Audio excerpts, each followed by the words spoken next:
Hello दोस्तों, welcome to my channel. आज हम लोग पढ़ने जा रहे हैं पॉलिटी में आज हम लोग देखेंगे बड़ा इंटरेस्टिंग टॉपिक साइमन कमीशन। तो आइए क्लास को स्टार्ट करते हैं। आज हम लोग पढ़ने जा रहे हैं साइमन कमीशन 1927। तो थोड़ा सा इसकी पृष्ठभूमि जान लेते हैं कि इसकी पृष्ठभूमि में क्या बताया गया है। साइमन कमीशन आखिर क्या है, ये क्यों आया भारत, क्यों इसका विरोध हुआ। तो इन सभी चीज़ों को हम लोग जानेंगे इस टॉपिक में। तो चलिए क्लास को स्टार्ट करते हैं। साइमन कमीशन 1927 पृष्ठभूमि। थोड़ा सा इसका पृष्ठभूमि देख लेते हैं पहले कि क्या है ये। भारत सरकार अधिनियम 1919 में यह प्रावधान किया गया था कि इस अधिनियम से हुई प्रगति की समीक्षा के लिए 10 वर्ष पश्चात एक आयोग गठित किया जाएगा, किंतु द्वैध शासन की असफलता और भारतीयों द्वारा अधिक स्वायत्तता की मांग के मद्देनजर 10 वर्ष के पूर्व ही सर जॉन साइमन की अध्यक्षता में 7 सदस्यीय आयोग का गठन 8 नवंबर 1927 को किया गया।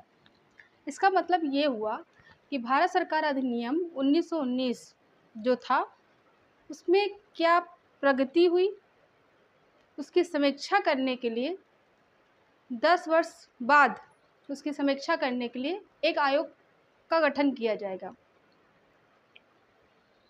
तो लिखा है भारत सरकार अधिनियम 1919 में प्रावधान किया गया था कि इस अधिनियम से जो भी प्रगति, जैसे इसकी जो भी प्रगति हुई है उसकी समीक्षा के लिए 10 वर्ष बाद एक आयोग गठित किया जाएगा, किंतु द्वैध शासन की असफलता, जो द्वैध शासन था वो असफल हो गया। तो भारतीयों द्वारा अधिक स्वायत्तता की मांग के मद्देनजर 10 वर्ष के पूर्व ही, मतलब 10 वर्ष जो उन्होंने बोला था कि 10 वर्ष बाद, वो 10 वर्ष से पहले ही सर जॉन साइमन की अध्यक्षता में 7 सदस्यीय आयोग का गठन 8 नवंबर 1927 को किया गया था।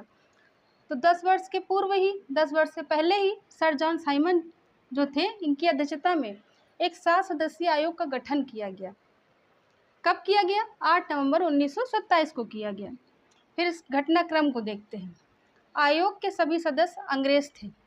किसी भारतीय को आयोग में शामिल न किए जाने के कारण उसका व्यापक विरोध हुआ।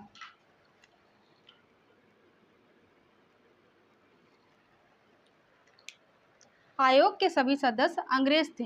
किसी भारतीय को आयोग में शामिल न किए जाने के कारण इसका व्यापक विरोध हुआ।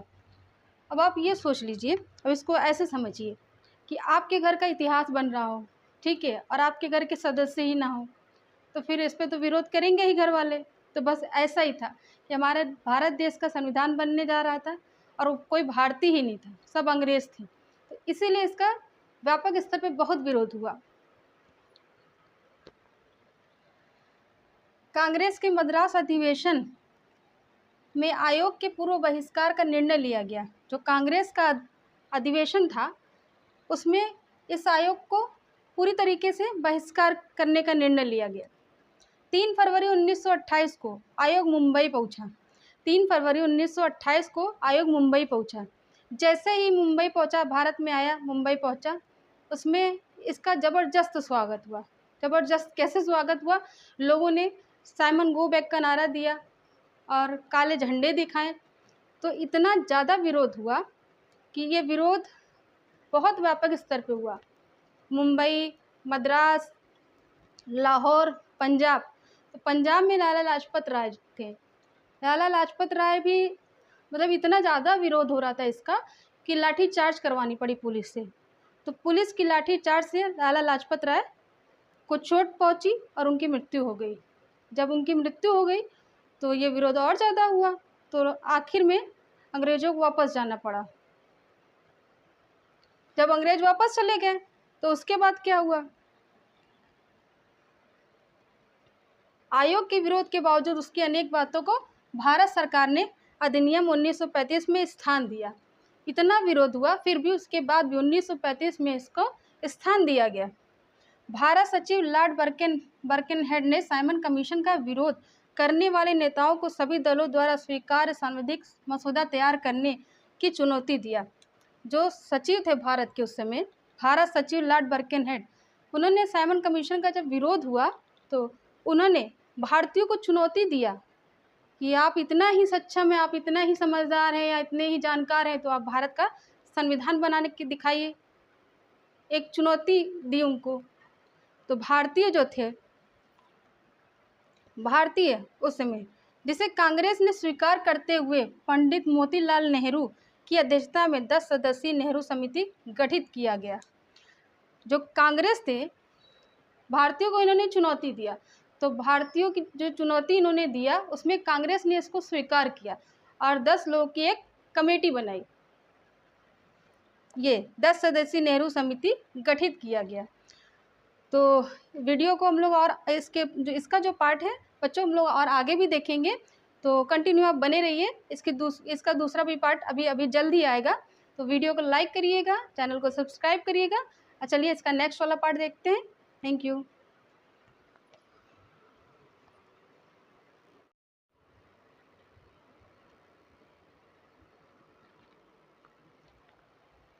हेलो दोस्तों, वेलकम टू माय चैनल। आज हम लोग पढ़ने जा रहे हैं पॉलिटी में हम लोग पढ़ रहे थे साइमन कमीशन का ये सेकंड पार्ट है। आप इससे पहले वाला पार्ट देख लीजिएगा, उसके बाद इसको देखिएगा।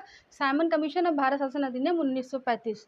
तो हम लोग उस समय देखे थे कि जो ब्रिटिश होते हैं वो भारतीयों को चुनौती देते हैं कि आप अपना संविधान बना के दिखाइए। तो कांग्रेस की ओर से पंडित मोतीलाल नेहरू ने उसको स्वीकार किया और 10 लोगों की कमेटी बनी। 10 लोगों की कमेटी बनी ताकि उस पर विचार किया जाए कैसे क्या करना है आगे। तो उस पर विचार हो रहा था। उसके बाद ये वाला पार्ट हम लोग देखते हैं। तो चलिए इस क्लास को स्टार्ट करते हैं। नेहरू समिति ने 10 अगस्त 1928 को अपनी रिपोर्ट प्रस्तुत किया। जो नेहरू समिति थी उन्होंने क्या किया कि 10 अगस्त 1928 को अपनी रिपोर्ट प्रस्तुत किया, जिसे नेहरू रिपोर्ट के नाम से जाना जाता है। नेहरू रिपोर्ट के विरोध में जिन्ना ने अपनी 14 सूत्रीय मांग 29 मार्च 1929 को पेश किया। जो जिन्ना होते हैं वो 14 सूत्री मांग को लेकर अपना 29 मार्च और 1929 को पेश करते हैं। इसके पश्चात ब्रिटेन में 1930 में प्रथम, इसके बाद ब्रिटेन में 1930 में पहला, 1931 में दूसरा और 1932 में तीसरा गोलमेज सम्मेलन का आयोजन किया जाता है। आयोजन क्यों किया जाता है? संवैधानिक सुधारों पर विचार के लिए किया जाता है। अंततः ब्रिटिश सरकार ने 1933 में श्वेत पत्र के माध्यम से नए संविधान की रूपरेखा प्रस्तुत किया। आखिरकार जो ब्रिटिश सरकार होती है 1933 में श्वेत पत्र के माध्यम से नए संविधान की रूपरेखा प्रस्तुत किया, जिस पर विचार के लिए लॉर्ड लिनलिथगो की अध्यक्षता में संयुक्त समिति का गठन किया गया। जिस पर विचार करने के लिए लॉर्ड लिनलिथगो की अध्यक्षता में संयुक्त समिति का गठन किया गया। इस समिति की रिपोर्ट के आधार पर तैयार विधेयक संसद से पास होने के बाद 4 अगस्त 1935 को ब्रिटिश सम्राट की अनुमति पाकर भारत शासन अधिनियम 1935 बना। क्या हुआ कि जो लॉर्ड लिनलिथगो की अध्यक्षता थी उसमें क्या हुआ है कि संयुक्त समिति का गठन किया गया। इस समिति की रिपोर्ट के आधार पर तैयार विधेयक संसद में पास होने के बाद 4 अगस्त 1935 को ब्रिटिश सम्राट की अनुमति पाकर, जो ब्रिटिश होते हैं वो परमिशन दे देते हैं, तो भारत शासन अधिनियम 1935 बनता है। भारत के लिए तैयार संवैधानिक प्रस्तावों में यह अंतिम तथा सबसे बड़ा और जटिल दस्तावेज था। इसमें कुल 321 अनुच्छेद। इसमें कुल कितने अनुच्छेद होते हैं? ये सबसे बड़ा और सबसे जटिल दस्तावेज होता है। इसमें कुल 321 अनुच्छेद होते हैं, 10 अनुसूचियाँ होती हैं और 14 भाग होते हैं। वर्तमान भारतीय संविधान पर इस अधिनियम का सर्वाधिक प्रभाव पड़ा। तो दोस्तों आज आप लोगों ने देखा साइमन कमीशन, भारत शासन अधिनियम। अब इसके आगे भारत शासन अधिनियम की हम लोग विशेषता पढ़ेंगे। तो कंटिन्यू बने रहिए क्लास में। अब इसके आगे का जो पार्ट है अभी तुरंत अपलोड कर दिया जाएगा, तो आप कंटिन्यू बने रहिए। Thank you.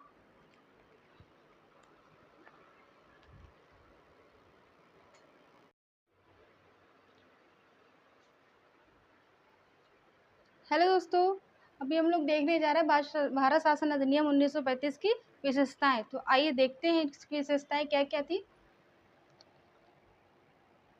पहले नंबर पे 1935 के अधिनियम द्वारा केंद्र एवं प्रांतों के मध्य शक्तियों का विभाजन किया गया। जो 1935 भारत शासन अधिनियम 1935 होता है उसमें क्या किया गया कि केंद्र एवं प्रांतों के मध्य क्या किया गया, शक्तियों का विभाजन किया गया। दूसरे पॉइंट में हम लोग देखेंगे 3 सूचियां बनाई गई। कौन कौन सी? संघ सूची। संघ सूची में कितने विषय थे? 59 विषय। दूसरा था राज्य सूची। राज्य सूची में कितने विषय थे? 54 विषय थे। तीसरा था समवर्ती सूची। समवर्ती सूची में कितने विषय थे? 36 विषय थे। तीसरे पॉइंट में हम लोग देखेंगे 11 प्रांतों में विधानसभा का गठन किया गया। क्या किया गया? भारत शासन अधिनियम 1935 के तहत 11 प्रांतों में विधानसभा का गठन किया गया। 6 प्रांतों में द्विसदनीय विधानमंडल की स्थापना की गई। उच्च सदन जैसे हो गया आपका विधान परिषद, एक स्थायी सदन था। निम्न सदन जैसे हो गया आपका विधानसभा थी। इस अधिनियम द्वारा भारत परिषद का अंत कर दिया गया। इस अधिनियम द्वारा क्या किया गया? भारत परिषद का अंत कर दिया गया।